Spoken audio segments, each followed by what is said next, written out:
झी आसी एडुटे एडुटे हेलानी हेले ताको हाथ विहात करने मोर समर्थ नहीं।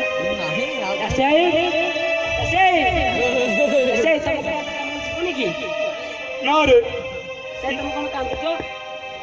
सेमिति किसी कथा नहीं जे झीटार कथा भावी आखिर दीपा लुह झरी आसला ना आज मो घर को किसी कुणिया आसबार आसले देखिकी हो तू ताले जा तू ताको कथा टिके बुझीबी जा कुणिया देख मु जाउँ मो काम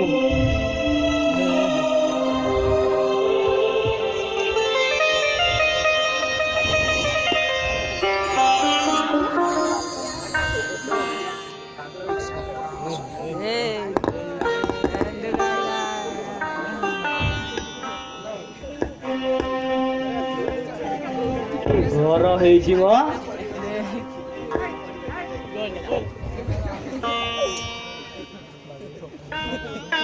ହଉ ହେଲା ହଏ ନା ଆଉ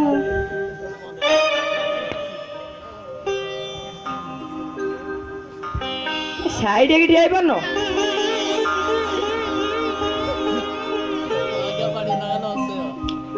ବୁଝିଲ ସମୁଦି ଘର କରିଛ ମୁଣ୍ଡରେ ଆସି ଚାଳ ବାଜୁଛି तम झील को कौन आम घरे बाहा दब कि गरीब लोकटिए आज्ञा भगवान जी बाप झील दुए बहुत भलरे अच्छु हौ एतर तम झील को डाक मारे ए मा हाँ बापा जाऊची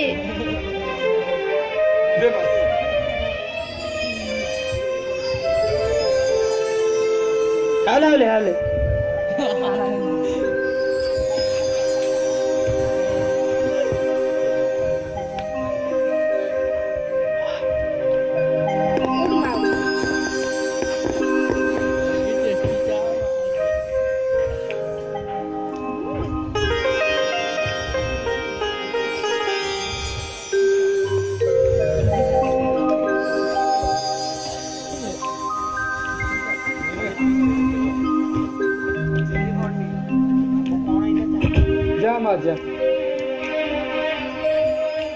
बुझिल समरी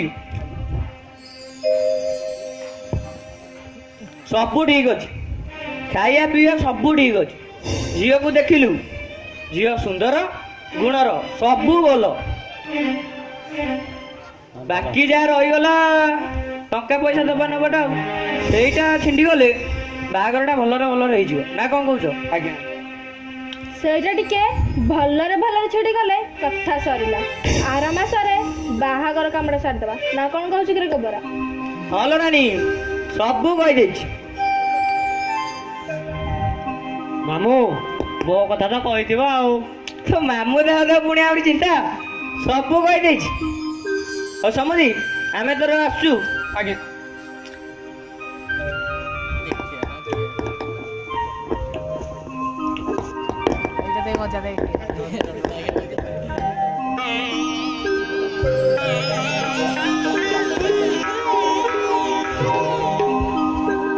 अन्नमोल बिस्कुट काजू आकर दे के खाइबे कौन हम आम घर को नहीं गले टीवी देखा दब काजू गोटे गोटे पाटे पठ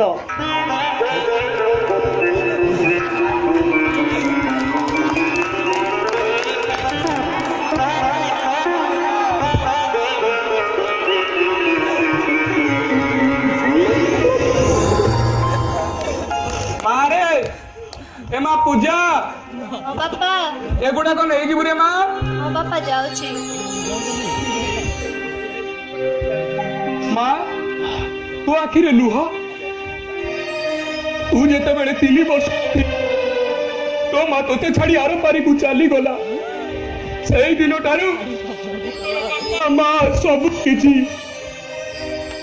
मुझे गला पर तुम कथा किए बुझीबो बापा तू जो माँ व्यस्त हो नहीं रे माँ पता से चल माँ भीतर को चल आसो बापा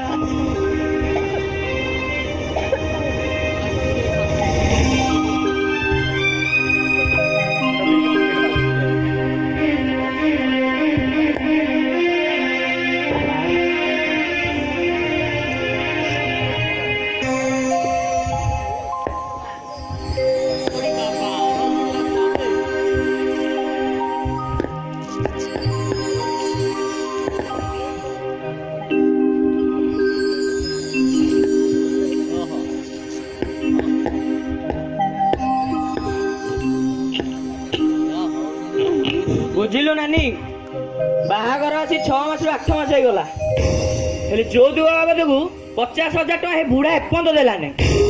ସବୁ ତୋର ଭୁଲ। ତୁ ପରା ନିଜେ କହିଲୁ ଭଲ ଘର ଭଲ ସବୁ, ହେଲେ କାହିଁ କଣ ବୁଢା ଖଣ୍ଡ କଣ 10,000 ଟଙ୍କା ଦେଇ ବସି ପଡିଲା। ମୁଁ କଣ ମନା କରୁଛି? ବୁଢା ପରା ମତେ କହିଲା ନିର୍ବନ୍ଧକୁ କିଛି ଦବ, ଆଉ ଯାହା ରହିଲା ସବୁ ବାହାଘରକୁ। ହେଲେ କାହିଁ ଏପର୍ଯ୍ୟନ୍ତ ଟଙ୍କାର କିଛି ଦର୍ଶନ ବି ମିଳିଲାନି। ତୁ ଗୋଟେ କାମ କର, ତୁ ତା ଝିଅକୁ ଏବେ କହ ସେ ତା ବୋପା ପାଖକୁ ଫୋନ କରୁ। ତା ବୋପା ସାଙ୍ଗେ ସାଙ୍ଗେ 50,000 ଟଙ୍କା ଆଣିବ। ମୋ ଭଣଜା ବୁଲେଟ କିଣିବ, ବୁଲେଟ। ହଁ ଠିକ କହିଛୁ। ଆଲୋ ହେ ଆଲକ୍ଷଣୀ ପୋଡା ମୁଇଁ କୋଉଠି ମରିଛୁ ମ? ତତେ ଶୁଭୁଛି ନା ତୋ ପାଖକୁ ଯିବି? କୁଆଡେ ଗଲୁ କିଲୋ? ଶୁଭୁନି କି? କଣ ହେଲା ବୋଉ? ବୋଉ ନା ଛାନା ଗୁଡ। ଆଲୋ ଏ ମାସେ କହି 6 ମାସ ହୋଇଗଲା, କାହିଁ ବାହାଘର ବାବଦକୁ ତୋ ବାପା ଟଙ୍କା ଆଣିଦେଲାନି? ମୋ ବାପାଙ୍କର କିଛି ଅସୁବିଧା ଥିବ ବୋଲି ସେ ଦେଇପାରି ନଥିବେ। କହିଲା ଦେଇପାରିବନି। ହ୍ୟାଲୋ, ଯୋଉ କାନରେ ନଗେଇଛୁ ବେକେରେ ନଗେଇଛୁ ତୋ ବୋପା ତ କୋଢି ପକେଇଥିଲା ଆଣିକି। ଆଉ ଟଙ୍କାଟା ଦେଲା ବେଳକୁ ତାର ଅସୁବିଧା ହଉଛି। ଏଇନି ତୋ ବୋପାକୁ ଫୋନ କର, ନହେଲେ କାନରୁ ସବୁ ଦେ ତାକୁ। ବୋପାକୁ ଫୋନ କର, 50,000 ଟଙ୍କା ସାଙ୍ଗେ ସାଙ୍ଗେ ଆଣିକି ଦବ, ନହେଲେ ତୋର ଦିନକୁ ମୋର ଦିନେ। ଏଇ ନେ ତୋ ବାପାକୁ ଏଇନା ଫୋନ କର, ସେ କାଲି ଭିତରେ ଟଙ୍କା ଧରିକି ଆସିବ। ମୋ ପୁଅ ଗାଡି କିଣିବ, ବୁଲେଟ। ତମେ ସେମିତି କୁହନି ବୋଉ, ମୋ ବାପା ବହୁତ ଗରିବ, ସାଙ୍ଗେ ସାଙ୍ଗେ ଏତେ ଟଙ୍କା ଦେଇପାରିବେନି। କଣ ହେଲା ମୋ ମୁହଁ ଉପରେ ତୁ କଥା କହିବୁ? ନ ଦେଖିଲା ଲୋକ ଦେଖ କଇଁଚ କାଟୁଛି ବେକ। ମାର ମୋ ଦିଦି ଗୋଟେ ତାକୁ। ପୋଡା ମୁଇଁ ତୋତେ ଆଉ ଜିରାଙ୍କ କାମ ମିଳିଲାନି? କଣ ହଉଛି ତୋର? ମତେ ମାରନି, ଜାଣିଲୋ ମାରନି ବୋଉ, ତାକୁ ମାରୁଛୁ କଣ? ଭଲ କି ଦିଟା ଗେଲ କରୁନୁ, ଭଲ କି ଦିଟା କଷି ଦେଇ। ମାରୁଛି ହଉନି, ମାରନି। ଏଇଟା ଏଇଠି ପଡିଥାଉ, ଚାଲ ଆମେ ଯିବା। ତା ବୋପାକୁ ଫୋନ କର, ରହ ଟିକେ ନା, ଖାଲି ବ୍ୟସ୍ତ ହଉଛୁ। ତା ବୋପାକୁ କହିବୁ ସାଙ୍ଗେ ସାଙ୍ଗେ 50,000 ଟଙ୍କା ଦେଇଛୁ। ତୁ ଚାଲ, ମୁଁ ଯାଉଛି।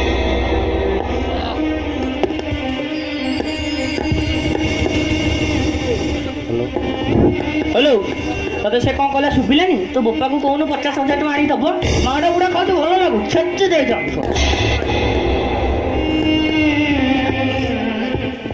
ଶୋଇଲା।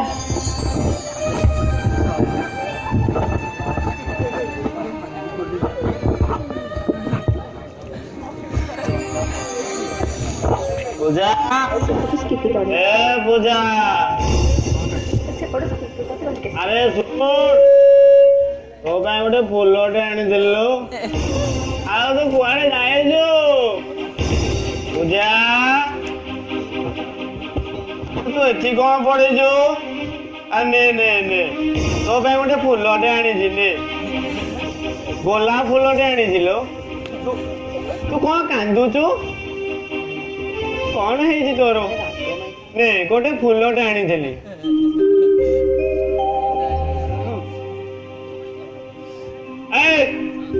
ଶୁଣ, ମୋ ଶ୍ୱଶୁରଟା ଏଇଟା ଡାଉଟର, ଟଙ୍କା ଦେଲେ ବାଇକ୍ କିଣିବି ବୋଲି 6 ମାସ ହେଇଗଲାଣି। ଶୁଣ, ଯଦି କଣ ପଢିଛ କହିଲୁ? ହଁ, ଯଦି କଣ ପଢିଛୁ? ଉଠବେ, ଯଦି କଣ ପଢିଛୁ? ତମେ ଆଜି ପୁଣି ମଦ ପିଇକି ଆସିଛ? ଆବେ ତୋ ବୋପା ପଇସାରେ ମଦ ପିଇଛି?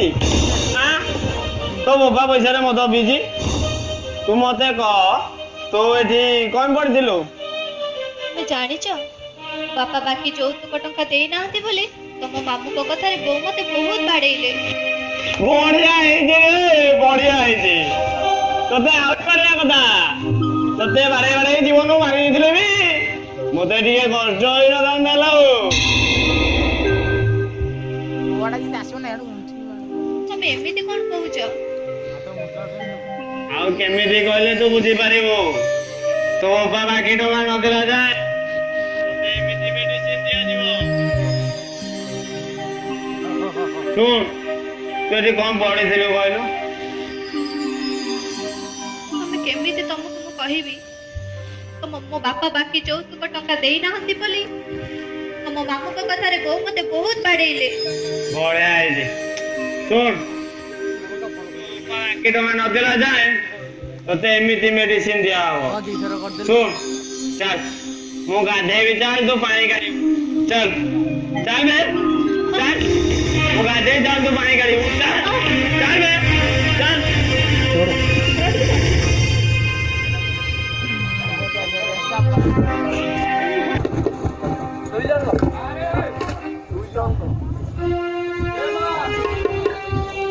କଣ କାହିଁ କେହି ଶୁଣୁନାହାନ୍ତି ଘରେ କିଏ ଅଛନ୍ତି ନା ନାହାନ୍ତି କିଏ ମଲା ଯା ଅଇରାଳ ପଇସା ତୁ ଆସିଛୁ ଦେ ଦେ ମୋ ଟଙ୍କା ଦେ ମତେ ଟିକେ ଦୟା କର ସମୁଦୁଣୀ ମତେ ଟିକେ ଦୟା କର ମତେ ଆଉ କିଛି ଦିନ ସମୟ ଦେଲେ ମୁଁ ତୁମ ଟଙ୍କା ଆଣି ଦେଇଯିବି ସମୁଦୁଣୀ ତୁମ ଟଙ୍କା ଆଣି ଦେଇଯିବି ହଉ ତମେ କେଡ଼େ ଭଦ୍ର ଲୋକ କି ଆଉ 6 ମାସେ କହି 8 ମାସ ହେଇଗଲା ତମ ଯୌତୁକ 50,000 ଟଙ୍କା କୁଆଡେ ଗଲା ପର୍ଯ୍ୟନ୍ତ କହିଲେ ଆମେ କଣ ଭଦ୍ର ଲୋକ ସେମିତି କୁହନି ସମୁଦି ସେମିତି କୁହନି ଆଉ କେମିତି କହିଲେ ବୁଝିପାରିବ ସାଙ୍ଗେ ସାଙ୍ଗେ ମୋ ଟଙ୍କା ଆଣିଦିଅ ତମେ ମୋ ଝିଅ ଉପରେ ଦୟା କର ଆଉ ଗୋଟେ ଫୁଲ ଚୁପ୍ ସମୁଦୁଣୀ ମୁଁ ସମୁଦ୍ର ଯୋଗ୍ୟତା ତ ଅଛି ବେ ମସ୍ତ ବଡ଼ ଭୁଲ ହେଇଗଲା ତୋ ଘରେ ବନ୍ଧୁ ବାନ୍ଧିବା ଆଉ କୋଉଠି ବନ୍ଧୁ ବାନ୍ଧିଲେ କେତେ ଜାଣି ଯାଉ ତୁ ଆଣିଥାନ୍ତି ସବୁ ୟାରି ପାଇଁ ମୋ ଭୁଲ କଣ ଦଉଛୁ ତୁ କହିଲୁ ଟଙ୍କା ଦରକାର ମୁଁ କହିଲି ଟଙ୍କା ଦବ ଦେଲା ଏଠି କେତେ ଦେଲା କେତେ ଆଣିକି ଆମକୁ ବିଲ୍ଡିଂ ବାଡେଇଲା ରହ ନବୁ ବିଲ୍ଡିଂ ବାଡେଇବୁ ଛାନିଆ କାଇଁ ହଉଛୁ ରହ ଦେଖ ସେ କୁଆଡେ ଆଇଛି ଦେ ଦେଲା ଆଉ କୁଆଡେ ଆସିଛୁ କହିଲୁ କାଲି ସାବିତ୍ରୀ ବ୍ରତ ସେଇଥିପାଇଁ ଝିଅ ପାଇଁ ଏ ଲୁଗା ଖଣ୍ଡକ ଆଣିଥିଲି ଦେଖିଆ ଦେଖିଆ କେମିତିଆ ପାଟ ଆଣିଛୁ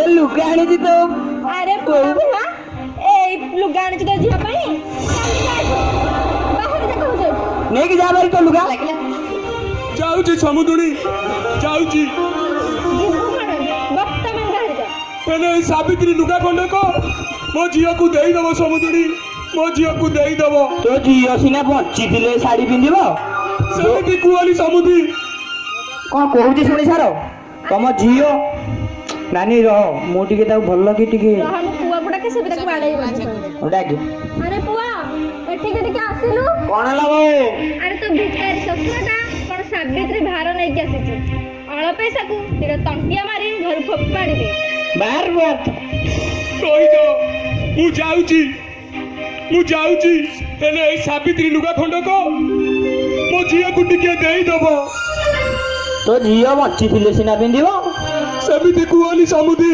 ସେମିତି କୁହନି ଯୋଉଦିନ ଟଙ୍କା ଧରିକି ଆସିବୁ ସେଇଦିନ ତା ଝିଅକୁ ଶାଢୀଟା ପିନ୍ଧିବାକୁ ଦେବୁ କୁଆଡେ ଗଲା ସେ ଲକ୍ଷ୍ମଣୀ ବାରିପଟେ ଲୁଗା କଷିବ ବୋଧେ ତାକୁ ତଣ୍ଟିଆ ମାରି ଘୋଷାରି ଆଣ ହଉ ଯାଉ ଯାଉ ସେଇ ଲକ୍ଷ୍ମଣୀ ପୋଡା ମୁହଁ କାମ ଆଜି ଶେଷ କରିବ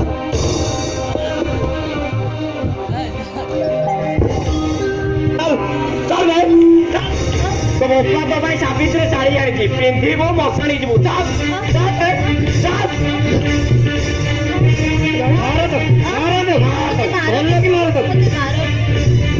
ମତେ ଦୟା କର ମତେ ଏମିତି ନ ମାରି ଜୀବନ ମାରିଦିଅ ମଲା ପରେ ତମ ପୁଅକୁ ବଡ ଘର ଦେଖି ବାହାଘର କରିଦବ ହଉ ବଢିଆ ଆଇଡିଆ ଦେଇଯିବ ମାମୁ ଧର ଡେରି କିଆ କରୁଛ କଣ ଧରଟାକୁ ମାର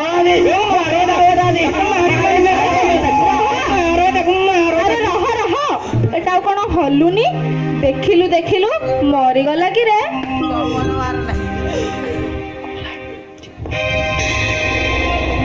କଣ ହେଲା ରେ କଣ ହେଲା କି ରେ ହଲୁନି ଆଉ ପବନ ବାହାରୁନି ମରିଗଲା ଏନୁ ବୁଦ୍ଧି ବାଟ ଦିଶୁନି କଣ କରିବା କରିବା ପରିବା କଣ ଆଉ ଅନ୍ଧାର ରାତି ହେଇଛି ଗାଡିରେ ନେଇ ଜଙ୍ଗଲରେ ପକେଇ ଦେଇକି ଆସିବା ସକାଳେ ଗାଁ ଲୋକ ପଚାରିଲେ କଣ କହିବା ତ ଶକୁନି ମାମୁ ଥାଉ ପୁଣି ଆହୁରି ଚିନ୍ତା ସକାଳୁ ଉଠିଲେ କାନ୍ଦ ବୋବାଳି ଆରମ୍ଭ କରିଦବ କହିବ ଲୋକ ପଚାରିଲେ କହିବ ତୋ ବୋହୁ କାହା ସାଙ୍ଗରେ ଗୋଟେ ଟୋକା ସାଙ୍ଗରେ ରାତିରେ ପୁରା ଫେରାର ହେଇଯାଇଛି ତୁ ରଞ୍ଜନ ସକାଳୁ ଖାଲି ଏଫଆଇଆର ଦେଇଦେଲେ କାମ ଖତମ ମାମୁଙ୍କ ଆଇଡିଆ ପୁରା ପରଫେକ୍ଟ ଧରୁଛ ଡେରି କରନି ଧର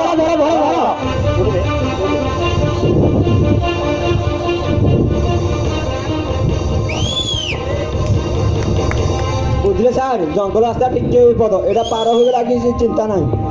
ହଁ ବାପା ବାପା ବାପା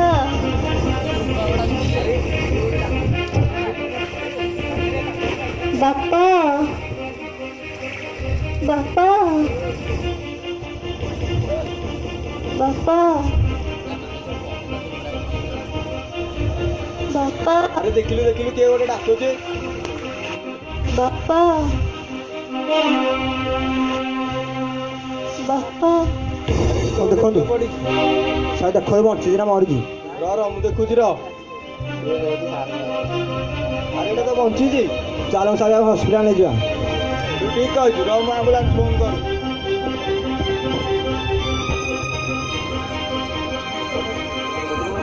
ହ୍ୟାଲୋ ଆମ୍ବୁଲାନ୍ସ।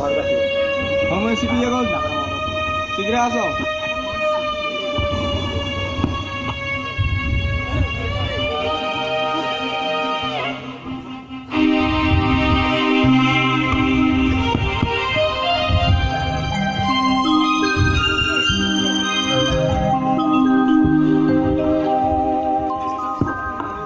ଯାହା କହ ଗାଁ ଲୋକ ସମସ୍ତେ ବିଶ୍ୱାସ କରିଦେଲେ। ମାମୁଁ ଯେତେବେଳେ ଯୋଉ ଆଇଡିଆ ଦେଇଛନ୍ତି ସବୁ ଠିକ କାମ କରୁଛି। ମାମୁଁ ଗାଁର ମୋର ଆଉ କାହାର। ଯାହା କହ ଗୋଟେ କଣ୍ଟା ଯାଇଛି ଆଉ ଗୋଟେ ଭଲ ପ୍ରସ୍ତାବ ଦେଖି ମୋ ପୁଅକୁ ବାହା କରିଦେବି। ତୋ କଥାରେ ଜମା ପଡ଼ିବିନି। ର ର ର ର ର ଆମ ଗାଁର ଯୋଉ ଶେଷ ମୁଣ୍ଡରେ ସତ୍ୟ ଭାଇ ଘର ମ ତାଙ୍କ ଝିଅ ସାଙ୍ଗରେ ଆମ ରଞ୍ଜନ ଭାଇ ଭଲ ପ୍ରସ୍ତାବ ଦେଖି ଆଇଛି। ଏତେ ଦବ ବିଲ୍ଡିଂ ବାଡ଼ଉଥିବ ଯେ ସରିବନି। ଆଉ ତୁ ସବୁବେଳେ ଏତେ ଏତେ କହୁଛୁ ହେଲେ କେବେ ଦଉନି। ନାଇଁ ଏଥର ବୋଉ ଯୋଉଠି ଠିକ କରିବ ସେଇଠି ଫାଇନାଲ ବାହାଘର। ତୋ ଇଚ୍ଛା ମୁଁ ଆଉ କଣ କହିବି। ଆରେ ଏତେବେଳେ କିଏ ଗୋଟେ କବାଟ ବାଡ଼ଉଛି? ଆରେ ଖୋଲୁନ ମୋ ମୁହଁଟା ଭଲ ହେଇକି ଅନେଇଛି। ହଉ ଚାଲ ଆପଣ କିଛି ନାହିଁ ଗୋଟେ କଥା ପଚାରିବା ପାଇଁ ଆସିଛି। କଣ ପଚାରିବେ ଆଜ୍ଞା? ପଚାରୁନାହାନ୍ତି ପଚାରନ୍ତୁ। କଥା କଣ କି ଆମେ ଜଙ୍ଗଲରେ ବୁଲୁଥିବା ସମୟରେ ଗୋଟେ ଝିଅକୁ ପାଇଲୁ। ସେ ନିଜେ ନିଜକୁ ଚିହ୍ନି ପାରୁ ତାଙ୍କ ଘର କୋଉଠି ସେ ଜାଣିନି। ଦେଖିଲେ କାଳେ ଆପଣ ସେ ଝିଅକୁ ଚିହ୍ନି ପାରିବେ। ଡାକୁନାହାନ୍ତି। ଆଜ୍ଞା ସାର୍ ସେ ଝିଅକୁ ନେଇ ଆସ। ଆଇଲା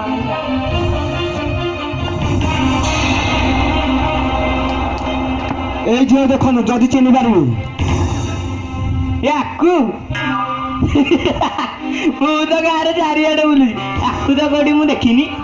ମୁଁ ତ ଘର ପଦାକୁ ବାହାରେନି ମୁଁ ଆକୁ ବା କେମିତି ଚିହ୍ନିବି? ନାଇଁ ଆଜ୍ଞା ମୁଁ ତ କୋଉ ଝିଅ ମୁଁ ଠିକ ଭାବରେ ଚାହିଁପାରେନି। ମୁଁ ଏ ଝିଅକୁ କେମିତି ଚିହ୍ନିବି ଆଜ୍ଞା? ଆକୁ ଆଜ୍ଞା ଆମେ କେହି ଚିହ୍ନିନୁ। ନେଇଯାଆନ୍ତୁ। ତୁ ତାହେଲେ ଏ ଝିଅକୁ ଚିହ୍ନିନୁ? ଆଜ୍ଞା ଦେଖିଲେ ମୁଁ ଗୋଟେ ଭଦ୍ର ଲୋକ ମତେ ପଚାରୁଛନ୍ତି ମୁଁ ତାକୁ ଚିହ୍ନିଛି ନା ନାଇଁ। ଫାଷ୍ଟ ଆପଣ ତୁ ଯାହା ପଚାରୁଛୁ ସେଇଆ କହ। ନାଇଁ ଚିହ୍ନିନି। ଠିଆ ଧୀରେ।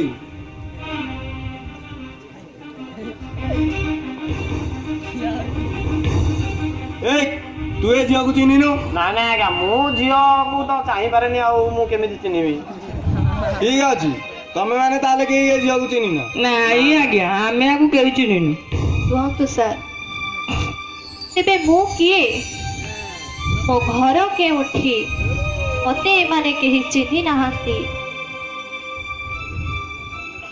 ଆପଣ ମତେ କେଉଁଠି ଚିହ୍ନି ନାହାନ୍ତି? ମା ମୁଁ ତତେ କେମିତି ଚିହ୍ନିବି ରେ ମା? ଆପଣ ବି ମତେ କେଉଁଠି ଦେଖି ନାହାନ୍ତି? ତତେ ମୁଁ ତ ଆମ ଗାଁରେ ବାଉଁଶ ବୁଦାଠୁ ସବୁଆଡେ ବୁଲୁଛି।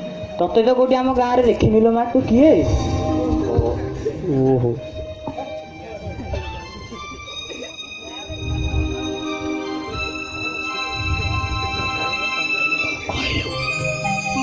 ଆପଣ ହୁଏତ ମତେ ଚିହ୍ନିଥିବେ।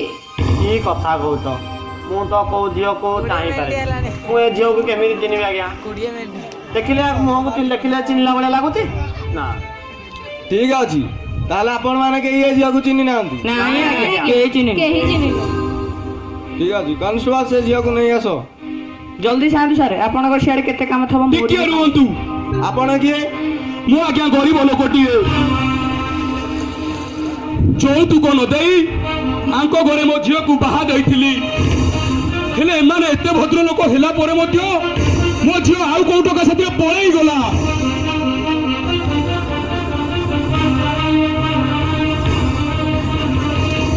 କଣ କହିଲ? ତମ ଝିଅ କାହାକୁ ସାଙ୍ଗେ ପଳେଇଲା? ଆମେ କଣ ତାକୁ କାହା ସାଙ୍ଗେ ରାତିରେ କହିଥିଲୁ ଯା ଫେରାର ହେଇଯା? ତମେ କରିବ ଭୁଲ, ତମ ଝିଅ ସବୁ ଦୋଷ ମୁଣ୍ଡେବ, କହିଲେ ଆମର କାହା ସାଙ୍ଗେ ଫେରାର କରିଦେଇଥିଲି। ପଦେ କଥା କହୁଛ ଆଉ। ବାପା ଏମାନେ ମତେ କେହି ଚିହ୍ନି ନାହାନ୍ତି। ଆଙ୍କ ବୋହୂ କୋଉ ଟୋକା ସାଙ୍ଗରେ ପଳେଇଛି। ତେବେ ମୁଁ କିଏ? ମୋ ପରିଚୟ କଣ? କିଏ ଦବ ତା ଉତ୍ତର? ମୋ ଶାଶୁ ମତେ ଚିହ୍ନି ନାହାନ୍ତି, କିନ୍ତୁ ଯୌତୁକ ପାଇଁ ଜୀବନ ମାରି ଜାଣିଛନ୍ତି। ମୋ ଭଉଣୀ କି ତୁ ଏମିତି କଣ କହୁଛୁ? ବାସ୍ ପାଟି ଚୁପ୍। ଇଏ ହେଉଛନ୍ତି ସ୍ୱାମୀ ପତି ପରମେଶ୍ୱର, ଇହକାଳ ପରକାଳର ଦେବତା। ଅଗ୍ନିକୁ ସାକ୍ଷୀ ରଖି ଇଏ ମତେ ସବୁ ବିପଦ ଆପଦରୁ ରକ୍ଷା କରିବ ବୋଲି କହିଥିଲେ। ହେଲେ ଏମାନେ ମତେ ସମସ୍ତେ ପିଟି ପିଟି ମାରିଦେଲେ। ଧରା ପଡ଼ିବା ଭୟରେ ମତେ ବାଘବାଲୁଙ୍କ ପାଖରେ ଛାଡ଼ି ଦେଇ ଆସିଲେ। କିନ୍ତୁ ପୋଲିସ ଭାଇମାନଙ୍କ ଦୟାରୁ ମୁଁ ଆଜି ନୂଆ ଜୀବନ ପାଇଛି। ମା ପୂଜା, ଆମକୁ କ୍ଷମା କରିଦେରେ ମା। ସେମିତିଆ ଭୁଲ ଆମର ଆଉ କେବେ ବି ହବନି। କ୍ଷମା କରିଦେରେ ମା। ଆମର ଭୁଲ ହେଇଯାଇଛି ପୂଜା, ଆମକୁ କ୍ଷମା କରିଦେ, ଆମର ଭୁଲ ହେଇଯାଇଛି। ସାର୍ ସାର୍ କଣ ହେଲା କହୁନ? ସାର୍ କୁଆଡେ ଯିବୁ କହ? ସାର୍ ଠିଆ ହ ସେଇଠି। ସାର୍ ଜୋର ଲାଗିଲାଣି ସାର୍। କେଉଁଠି ପା ସେଇଠି ଠିଆ ହ। ସାର୍ ଜୋର ଲାଗିଲାଣି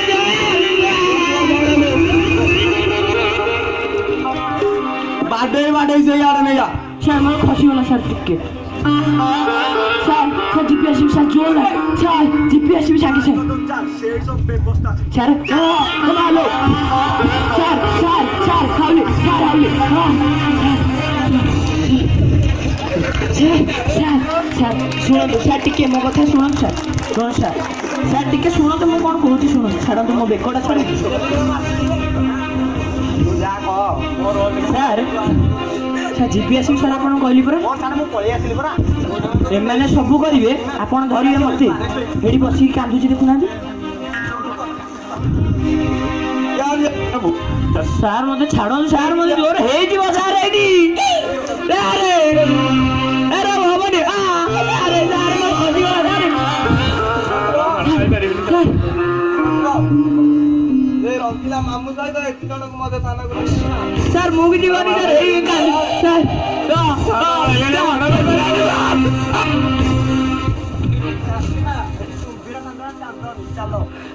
ସାର୍ ମତେ ଛାଡ଼ି ଦିଅନ୍ତୁ ସାର୍।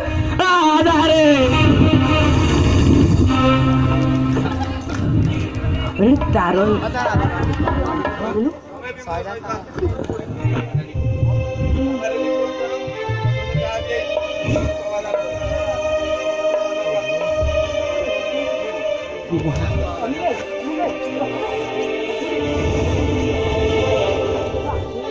ଦେଖିଲେ ତ ଆଜ୍ଞା, ସାମାନ୍ୟ କେଇଟା ଯୌତୁକ ପାଇଁ ପୂଜା ଭଳି ଅନେକ ବହୁ ଆଜି ଅକାଳ ଝଡ଼ି ପଡୁଛନ୍ତି। ସମାଜରେ ଯୌତୁକ ରୂପୀ କଳଙ୍କଟା ପୁରା ସମାଜକୁ କଳଙ୍କିତ କରି ସାରିଲାଣି।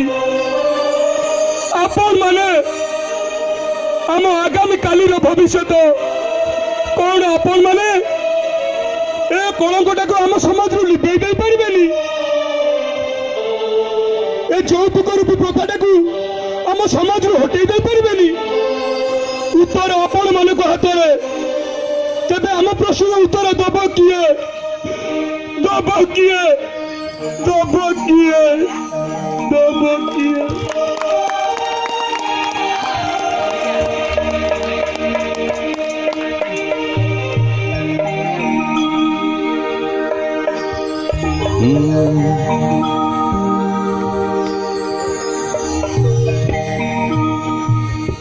एथर आम मिलमिशि शपथ नेबा ए यौतुक रूपी महाराक्षस को आम संसार हटई दबा। आमे যৌতুক দেবা নাই কি যৌতুক দেবা নাই मिलीमिशी थिले सारा परिवार सरग स्नेह झरे मिलीमिशी थिले सारा परिवार सरग स्नेह झरे मन न मिले नरक वेदना मरमी झुरे मरमी घरे मिलीमिशी थिले सारा परिवार सरग स्नेह झरे मन न मिले नरक वेदना मरमी घरे मरमी घरे मरमी घरे। धन्यवाद आशीष सर सुंदर पिला कोचिंग दे।